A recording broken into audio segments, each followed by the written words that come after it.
mancata consegna di AstraZeneca e Moderna, ancora un rallentamento per la campagna vaccinale nella Marca, prevista una rimodulazione delle prenotazioni, oggi sopralluogo per il mega drive-in per l'ex Pagnossin. A Roma la manifestazione Io apro con ristoratori ambulanti e titolari di palestre, nutrita la presenza dei trevigiani in momenti di alta tensione con le forze dell'ordine. Oggi la riapertura di negozi e centri estetici, sollievo ma anche timore di nuovi stop dagli esercenti, un appello che sa di ultimatum, ora non chiudeteci più, sarebbe la fine. Musica, palla, cibo, alcol e marijuana, festino di Pasquetta per un gruppo di ragazzi in una fabbrica dismessa di San Biagio di Callalta, sanzionati dei minorenni. Vendevano auto pregiate a prezzi vantaggiosi e poi non le consegnavano. Dal Rodigino alla Marca, 18 persone indagate, 10 arrestate, i vertici della truffa a Treviso. Falsi testamenti per intascare l'eredità, ha colpito anche a Castelfranco la cosiddetta banda dei testamenti, scoperta dalla Procura di Milano, 6 avvisi di garanzia per i responsabili. Per la prima volta un cervo è stato avvistato nella pianura tra Treviso e Venezia. Molte le segnalazioni in questi ultimi giorni, ora si cerca di individuare l'animale.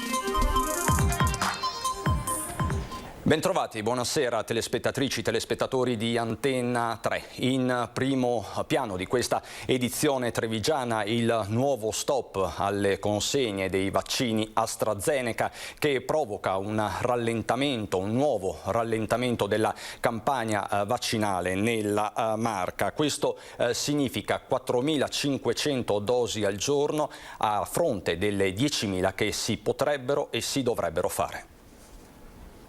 Noi facciamo una riprogrammazione, diciamo intorno ai 4.000-4.500 persone al giorno, proprio per non bloccare le vaccinazioni fino a domenica, e poi speriamo che arrivi il vaccino in modo tale da poter partire. L'ennesimo rinvio di una consegna di un lotto AstraZeneca, confermato dalla Regione, rallenta di nuovo, ma questa volta non ferma, la campagna vaccinale nella Marca, che a pieno regime dovrebbe attestarsi sulle 10.000 dosi quotidiane. Questa settimana utilizzeremo solo Pfizer e un po' di AstraZeneca che c'è rimasta. Una constatazione amara, cui segue un nuovo inevitabile invito a portare pazienza anche per la prenotazione via web. Purtroppo sì, ci scusiamo perché è così, noi abbiamo le dosi contate e quindi non possiamo certo aprire, con il rischio poi che la gente venga richiamata per dire loro che non c'è il vaccino, quindi abbiate pazienza e chissà che ci mandino il vaccino. E questo nella speranza che non arrivino nuove limitazioni all'uso di AstraZeneca, come sta succedendo in altri paesi europei. Sarebbe un problema certamente, perché poi la gente perde fiducia verso un vaccino che comunque funziona. Eppure la macchina sanitaria trevigiana sarebbe pronta ai grandi numeri. Nel pomeriggio il sopralluogo all'ex area Pagnossin, destinata a stretto giro di posta a diventare un grande drive-in con 10 postazioni, in grado di procedere fino a 3.000 inoculazioni al giorno, 5 ettari di spazi per tende e aree di sosta, a metterli a disposizione il proprietario Zanardo. Di quando ho sentito che il tema del vaccino è l'unica soluzione per risolvere il problema della pandemia, noi siamo fortemente interessati a che si risolva questo problema a beneficio, di tutte le attività economiche di questo paese, e ho sentito il governatore che ha ben immaginato che quest'area poteva svolgere un suo ruolo, e ben venga, facciamolo fino in fondo. Disponibilità subito accolta dall'ULSS 2, adesso in attesa dei via libera tecnici necessari, ma soprattutto dei vaccini, nelle ore in cui si parla anche dell'addio del primario Roberto Rigoli al coordinamento delle microbiologie del Veneto. Rigoli, sottolinea Benazzi, resta al Cafoncello, dove potrebbe avere anche un ruolo nella direzione strategica.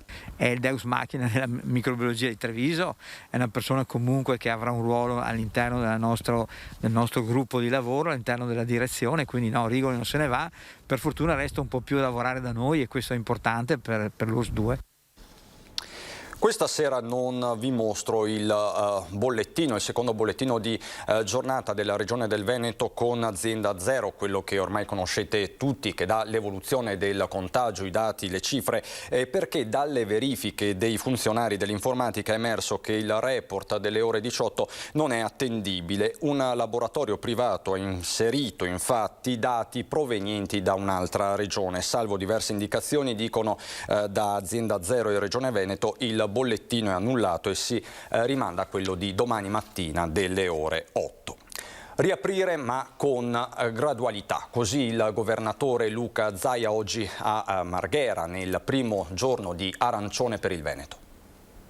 Veneto in zona arancione, ma attenzione, spiega Zaia, non abbiamo ancora imboccato la via della discesa nelle curve, si registrano dei cali ma anche delle riprese. Il decreto prevede fino al 30 aprile zona rossa e zona arancione. Qualora le condizioni epidemiologiche consentissero di reintrodurre le altre fasce, c'è la possibilità di farlo. Sul modello dei 21 parametri il governatore è chiaro, diventa giorno dopo giorno sempre più anacronistico perché costruito in un momento nel quale non esisteva una diagnostica e delle cure come facciamo oggi. Dico semplicemente che ci vorrà il buon senso di saper dosare, diciamo, la voglia che abbiamo tutti di aprire con quella che è di preservare la salute, diciamo, dei nostri cittadini. Penso che la verità stia nel mezzo, non stia né dalla parte del liberi tutti, ma tantomeno dalla parte di chi dice che bisogna restare chiusi tutti. Insomma, penso che comunque ci voglia una gradualità. Comunque giovedì annuncia, incontreremo il Presidente del Consiglio, bisognerà trovare un equilibrio tra la voglia di riaprire e la valutazione del pericolo dell'epidemia.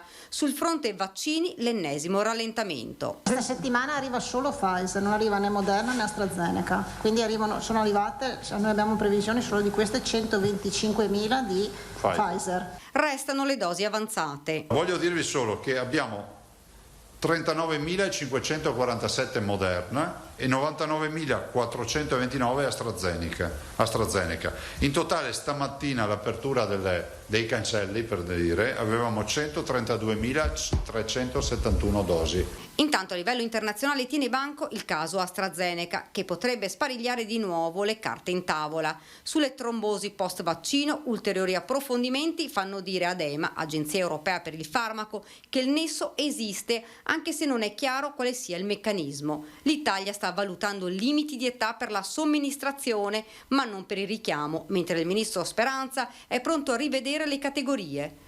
Velocizzare la campagna vaccinale significa anche trovare il maggior numero di personale per farle. Zaia torna sulla polemica nata dalle sue parole. Non ci vuole una laurea per fare le iniezioni e ribadisce il concetto. Vi dico la verità proprio perché siamo tra quattro amici, nessuno ci ascolta. Io avevo anche pensato di presentarmi al centro vaccinale a fare le iniezioni, però poi ho pensato, c'ho una laurea, smentisco me stesso o no? Ma comunque se mi arruolassero a fare iniezioni andrei, cioè, mi piace anche, per cui... Vaccini e riaperture sono quindi i temi del momento, di queste ore, di questi giorni. A tal proposito il sondaggio di Ring di questa sera: riaprire tutto insieme alle scuole. Vi chiediamo di dire la vostra. Se sì 0422 1626 691, se no invece il numero è 0422 162 6690. Questo è il sondaggio di questa sera. La chiamata come sempre è gratuita. L'esito a Ring a partire dalle 21:15 con Ferdinando Avarino in studio. E che il tema sia caldo, anzi bollente, lo dimostra quanto successo oggi a Roma con dei tafferugli in piazza. C'erano anche degli imprenditori trevigiani.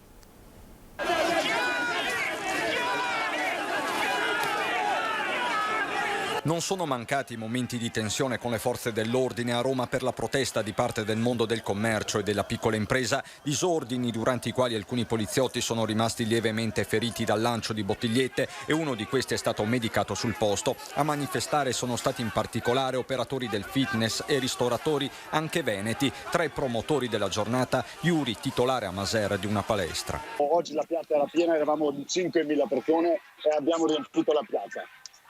Quindi anche tanti dal Veneto e da Treviso. Iuri che ripercorre i fotogrammi della giornata da una piazza che nel tardo pomeriggio è ancora gremita. Purtroppo noi eravamo al palco e da qualche parte giustamente qualcuno un po' più caldo è partito e non abbiamo capito bene da chi, però purtroppo, come è giusto che sia su queste cose qua, purtroppo capitano anche queste.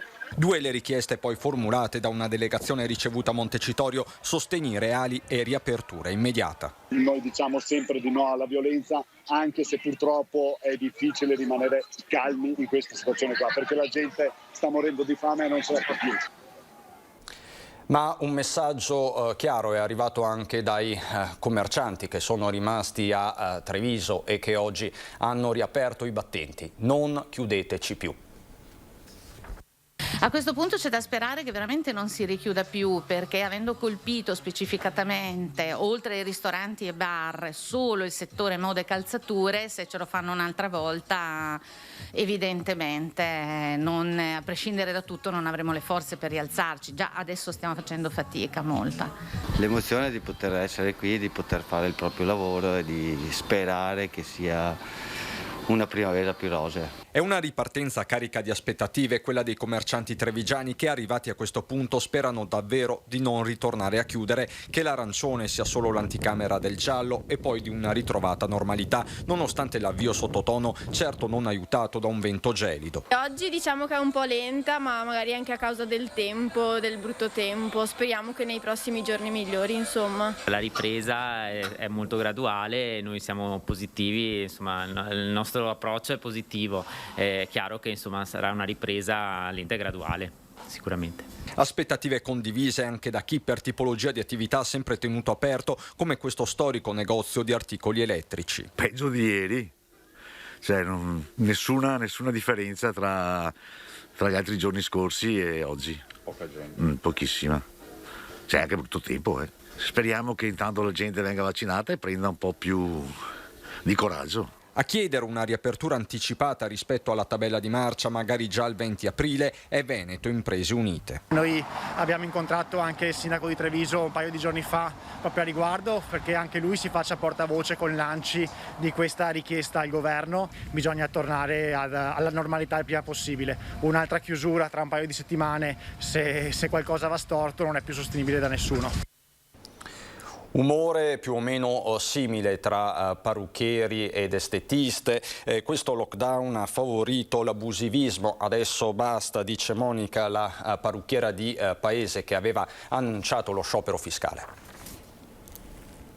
L'emozione è tanta, è come se fosse stato il primo giorno di riapertura del negozio. L'emozione di un nuovo primo giorno si alterna a speranze e timori tra un colpo di phon e uno shampoo. Monica poche settimane fa aveva annunciato lo sciopero fiscale, trovando ingiusta la chiusura dei saloni, che dice ha favorito pratiche poco corrette. L'abusivismo, soprattutto questo lockdown, secondo me è esploso alla grande. E si vede la gente in giro, perché ho visto che clienti, gente in giro hanno i colori fatti, e ci chiediamo dove sono andati, e da noi ci vengono i controlli, vengono tutto, e loro chi li controlla? Nessuno. Tra le prime clienti c'è chi conosce benissimo la situazione del commercio. Anch'io ho un'attività e quindi non vorrei richiudere. Che attività? Quella qua a fianco, la cartoleria. E quindi per noi le scuole chiuse, non c'è gente che entra in negozio e quindi abbiamo dipendenti e quant'altro da mantenere, è per noi un sacrificio grande. Adesso si sta un po' meglio, non siamo ancora alla totale libertà, però sentiamo già un po' di differenza. È mancato proprio, è mancato il lavoro, i clienti, le colleghe, è mancato tutto. E dal salone di Monica parte un appello preciso alle istituzioni. No, non chiudeteci proprio più. Secondo me ci sono da altre parti dove ci sono i contagi, anche perché nei negozi di parrucchieri, estetiste, io non ho sentito che ci sono stati focolai. Non vedevo l'ora, sì. Adesso si rilassa per un po'. Esatto, sì. Qua comunque mi rilasso un sacco.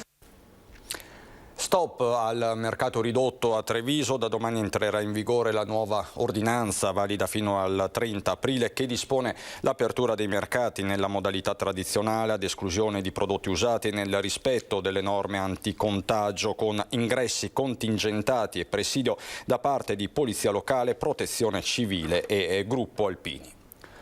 Ci sono poi le scuole da domani, tutti di nuovo in classe. Per gli studenti delle superiori presenza al 50%. Nella Marca la Regione mette in campo 20 mezzi di trasporto aggiuntivi e 355 corse in più.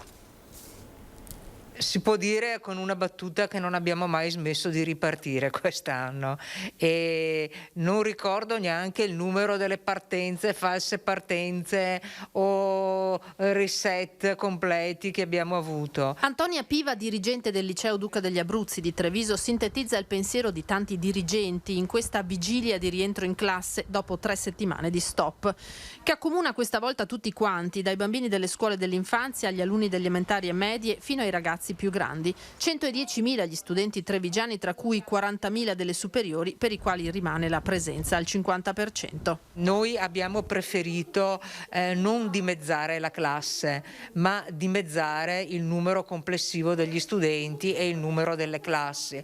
Perché questo? Perché la classe è una vera unità pensante, non è soltanto una somma di studenti. Domani parte la settimana nella quale saranno privilegiate, direi, le 2 fasce più importanti di studenti, cioè le matricole di prima, che hanno tanto bisogno di normalità, ma anche gli studenti delle quinte classi. Gli altri rimangono per una settimana in DAD. Come ulteriore misura, chi si reca a scuola ha ingressi e uscite scaglionati. Qui, dice la preside, non ci sono stati focolai. Non è la scuola il luogo del contagio, ma potrebbe essere il luogo della duplicazione portata da fuori, situazioni di socialità non controllata o altro. Il piano della prefettura per la scuola in sicurezza, concordato con l'ufficio scolastico provinciale, è stato confermato. MOM sul fronte trasporti è pronta e da domani la biglietteria centrale di Treviso sarà aperta tutti i giorni dalle 7 alle 19 per consentire ai ragazzi di rinnovare o acquistare l'abbonamento dell'autobus, sperando questa volta di arrivare dritti alla fine dell'anno scolastico. Il cuore dice sì, la ragione dice andiamo un attimo calmi, non possiamo sbilanciarci, ma come diceva Pascal, il cuore ha ragioni che la ragione non conosce. Festino abusivo a Olmi, nei guai 5 minorenni. Musica, palla, cibo e bevande, un festino in piena regola, sì, ma in tempo Covid e in zona rossa del tutto abusivo. Una Pasquetta amara per un gruppetto di minorenni. A spegnere la musica i carabinieri di Silea, che su segnalazioni di alcuni cittadini si sono presentati al party all'interno di un'area di una fabbrica dismessa a Olmi di San Biagio. I carabinieri hanno così identificato e multato i partecipanti. Avevano pensato bene di organizzarla in una zona piuttosto isolata, ma la musica ad alto volume li ha traditi. Nei guai sono finiti 3 sedicenni e 2 diciassettenni. Alla festa probabilmente il gruppo era più numeroso, ma alla vista dei militari qualcuno si è dato la fuga. Fra l'altro, proprio uno di loro all'arrivo dei carabinieri ha consegnato spontaneamente una dose di marijuana ed è stato segnalato quale assuntore di sostanza stupefacente. I partecipanti al festino di Pasquetta fermati e identificati sono stati invece sanzionati amministrativamente per la violazione delle norme restrittive in materia di Covid-19. Vendevano auto pregiate a prezzi vantaggiosi e poi non le consegnavano. La Procura di Rovigo ha indagato 18 persone per truffa e associazione a delinquere. È stato anche disposto il sequestro di 13 conti correnti e di beni per 700.000 euro. Al vertice dell'organizzazione una coppia di Treviso, un uomo di Jesolo e l'ex venditore di un'attività di Occhiobello, da dove è partita l'intera indagine. L'hanno chiamata Operazione Niki, la Polizia Postale scopre una maxi frode informatica in tutto il nord Italia, l'inchiesta è partita da Treviso. Un sistema complesso ma estremamente efficace. Accedevano abusivamente alle email utilizzate dalle aziende durante le transazioni commerciali per spiare tutta la corrispondenza e mettere in pratica frodi informatiche nel nord Italia. La Polizia Postale è riuscita a scoprire il meccanismo denunciando 12 persone, un gruppo criminale composto da cittadini nigeriani. L'indagine è partita da Treviso lo scorso settembre da un'azienda del terziario per il mancato pagamento di alcune fatture emesse nei confronti di una società indonesiana. Le somme frodate per un importo di circa 155.000 euro, invece che finire sul conto corrente della parte offesa, venivano dirottate verso conti correnti aperti appositamente dalla associazione criminale. L'inganno, scoperto dagli specialisti della Polizia Postale di Treviso, è consistito nell'accedere con sofisticate strategie informatiche a un indirizzo di posta elettronica aziendale e dopo un'accurata opera di riprogrammazione delle impostazioni, i cybercriminali si sono sostituiti all'azienda denunciante e al momento del pagamento delle fatture hanno invitato la partner commerciale indonesiana a effettuare i pagamenti su conti correnti bancari appositamente creati per impossessarsi del bottino. Ha colpito anche a Castelfranco la cosiddetta banda dei testamenti scoperta dall'inchiesta della Procura della Repubblica di Milano con falsi testamenti per intascare l'eredità, 6 gli avvisi di garanzia per altrettanti cittadini calabresi, riuscendo a individuare defunti proprietari di patrimoni sostanziosi deceduti senza eredi. Gli indagati presentavano alla curatela ereditaria un testamento redatto presso un notaio americano inesistente da cui si facevano nominare legittimi eredi. Uno dei curatori ha avuto qualche dubbio e così la truffa è venuta a galla, a cominciare da 2 casi sospetti, dei quali uno in provincia di Vicenza. Come emerge dagli atti dell'inchiesta, però anche la provincia di Treviso sarebbe stata interessata dalla maxi truffa. Un caso è stato segnalato per l'appunto anche a Castelfranco Veneto. Ancora cronaca subito dopo la pubblicità.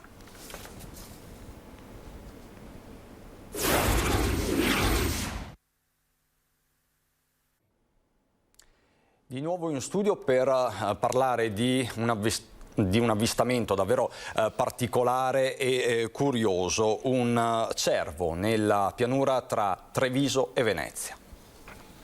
Un esemplare di cervo, chi dice un maschio, chi una femmina, fotografato e filmato sulle sponde del Piave, non a ridosso delle montagne, ma in pianura ai confini tra le province di Treviso e Venezia. Più persone l'hanno visto, un cacciatore che l'ha scorto a Romanziol di Noventa ha segnalato la presenza alla polizia ittico-venatoria della città metropolitana di Venezia ed è davvero una prima volta per questo territorio. Ma anche nel Trevigiano gli avvistamenti sono stati numerosi. Le immagini che vi proponiamo sono state realizzate da un nostro telespettatore, Paolo Piva, a Piavon di Oderzo.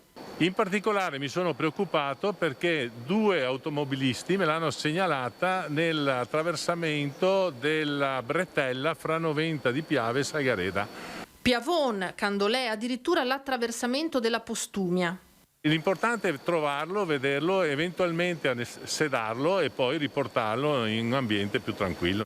Molto probabilmente proviene dal nostro Cansiglio, seguendo un tracciato, adesso non so se dire lungo il Piave o i boschi che ci dividono, perché se pensate bene noi in un'ora di macchina arriviamo in Cansiglio, quindi questi animali si muovono con molta tranquillità. Io sono convinto che ci sia perso, che non sia un animale di proprietà. L'animale va catturato, ne va della sicurezza sua e degli automobilisti. L'appello è avvisare immediatamente le istituzioni o i vigili o il sindaco stesso oppure qualche veterinario che hanno sempre il numero del cellulare appresso in modo tale da poterlo individuare. Andiamo adesso a Belluno.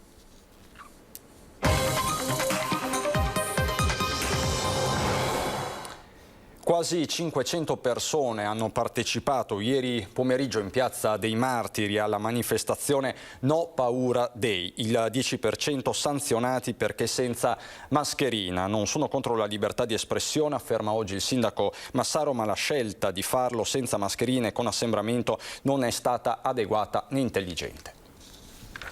Ma la paura è... Una sociologa, un avvocato, un giornalista indipendente, relatori da un palchetto in mezzo al passeggio fra Porta Dante e il Liston per discettare senza contraddittorio di paura, di ipnosi di massa e dei danni provocati dalla stampa al soldo del potere. Fra le 500 persone assiepate per l'evento chiamato No Paura Day, un buon 10% è tornato a casa con una sanzione elevata dalle forze dell'ordine a norma di legge. Sono state sanzionate circa 40 persone, però non escludiamo, alla luce anche degli stessi filmati che sono pubblicati sui social network, che si possano identificare anche altre persone che hanno contravvenuto alle norme che sono attualmente in vigore. Ricordiamo che fino a ieri anche la provincia di Belluno era in zona rossa. E hanno protestato molto, ritenendo che ovviamente queste normative non siano adeguate al loro pensiero, però insomma le normative sono in vigore, quindi noi siamo tenuti a farle rispettare. Regolare la manifestazione così come gli spostamenti in virtù di una circolare ministeriale. Chi è stato sanzionato perché senza mascherina non ha mancato di esprimere il proprio dissenso. Non è ammissibile, come è successo prima che arrivaste tutti voi, essere schedati, fotografati. Questa è la chiosa dell'avvocato bellunese Andrea Colle, che ha presentato il ricorso al giudice del lavoro per 10 operatori sociosanitari delle case di riposo di Belluno e Sedico che, non vaccinati, temevano d'essere licenziati. Stiamo parlando comunque di una libertà di trattamento sanitario che uno deve poter rifiutare. erano idonei fino a prima?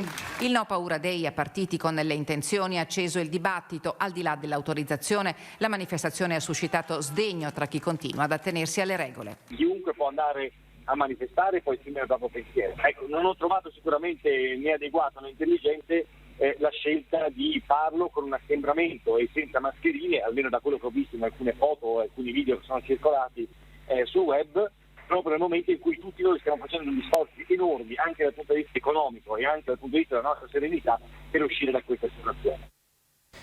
Parliamo adesso del fondo welfare della provincia di Belluno, perché è stato siglato nel pomeriggio a Palazzo Piloni l'accordo. A pochi mesi dal varo dell'iniziativa è stato sottoscritto l'accordo tra sindacati e categorie datoriali attraverso il quale sarà finanziato in modo strutturale il fondo welfare e identità territoriale della provincia di Belluno. I finanziatori saranno i lavoratori che aderiranno all'iniziativa e le aziende stesse, che potranno fare donazioni destinate al sostegno delle nuove povertà, comprese quelle causate dalla pandemia. Al tavolo di Palazzo Piloni le organizzazioni sindacali, Confindustria e una rappresentanza delle categorie datoriali del terziario. Il senso è di mettere nelle buste paga dei lavoratori, in questo caso afferenti al comparto di Confindustria, legati al mondo industriale, insomma, una delega per una trattenuta volontaria, in modo che vi sia una donazione di €1 mensile, finché il lavoratore riterrà opportuno continuare a erogarlo. €1 al mese, una scelta su base volontaria e che per il momento sarà sperimentale per la durata di un anno. Le lettere che danno il via all'operazione destinate alle aziende e ai lavoratori sono in partenza. L'obiettivo è stato ricordato, è quello di dare un contributo, un aiuto, come è stato fatto con Baia, per le persone che più hanno accusato il colpo, le persone, le famiglie che più hanno accusato il colpo del Covid. Ci siamo resi conto che c'è una crescita delle diseguaglianze anche in provincia, ci sono nuove povertà da affrontare. Le risorse raccolte saranno destinate a iniziative specifiche individuate e segnalate nel sito del Fondo Welfare. È un metodo di lavoro, di condivisione e di solidarietà, ha detto la Presidente del Fondo Francesca De Biasi, perché il Fondo è del territorio e di chi lo fa vivere. Oggi faccio un passo forse decisivo, forse più importante di tutti, perché permette di avere, diciamo così, quelle risorse a disposizione per poter veramente diventare un volano che possa alimentare e aiutare chi è in difficoltà e chi ha bisogno. A proposito di solidarietà, vi ricordo che il Banco Solidale dell'Associazione Veneti Schiacciati dalla crisi di Rete Veneta a Sant'Artemio, sede della provincia di Treviso, è aperto come sempre il mercoledì per consentire alle centinaia di famiglie bisognose che ogni settimana vi si recano di ritirare la borsa della spesa. Anche in zona arancione, quindi Banco Solidale di via Caldibreda aperto mercoledì dalle 9 alle 17 con orario continuato. Questa sera Ring alle 21:15 qui su Antenna 3, ospiti di Ferdinando Avarino in studio, Manuela Lanzarina, assessore alla sanità della Regione del Veneto, Elena Donazzanna, assessore all'istruzione, Giacomo Possamai del Partito Democratico, Vincenzo Marinese, presidente di Confindustria Venezia Rovigo, Federico Capraro, presidente dell'Ascom Confcommercio di Treviso e Marco Bonet, giornalista collega del Corriere del Veneto. Tutto questo questa sera a Ring a partire dalle 21:15. È tutto anche per questa edizione, vi lascio al meteo, buona serata.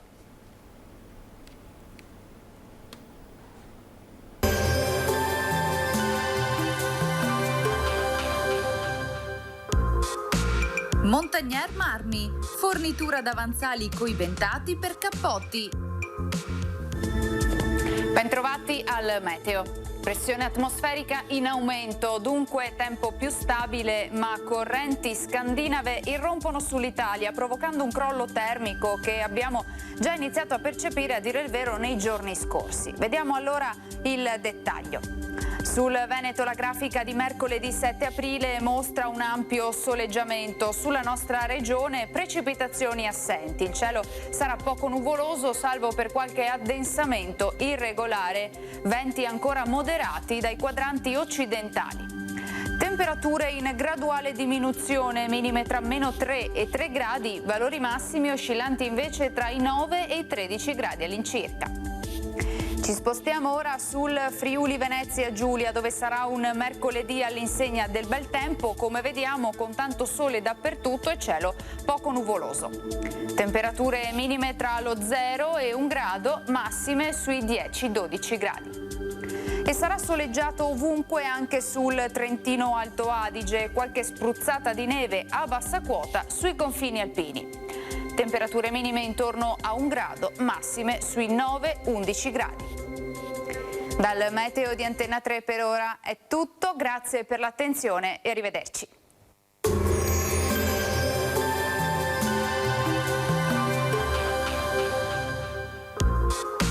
Montagnier Marmi, fornitura d'avanzali coibentati per cappotti,